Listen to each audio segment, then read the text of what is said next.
906 persone controllate, 75 siti ferroviari ispezionati, di cui 64 stazioni, 6 sanzioni elevate. Questo è il bilancio della quinta giornata dell'anno, denominata Operazione Rail Safe Day, svoltasi lo scorso 24 aprile, in cui sono stati impegnati 68 operatori della Polizia Ferroviaria della Sicilia. Il servizio Polizia Ferroviaria, per contrastare i comportamenti scorretti dei viaggiatori e l'indebita presenza in ambito ferroviario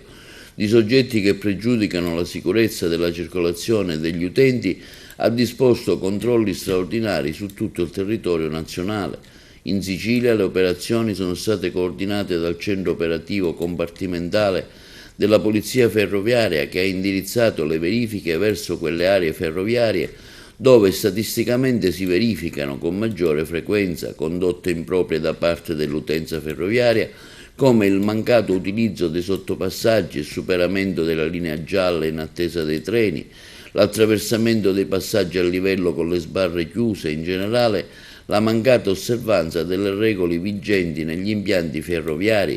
che talvolta sono causa di investimenti accidentali. A Catania gli agenti della Polferro, unitamente al personale della Polizia Municipale, ha effettuato controlli anche nelle aree adiacenti alla stazione centrale, elevando 6 sanzioni, di cui 4 al codice della strada, sottoponendo a sequestro amministrativo un ciclomotore.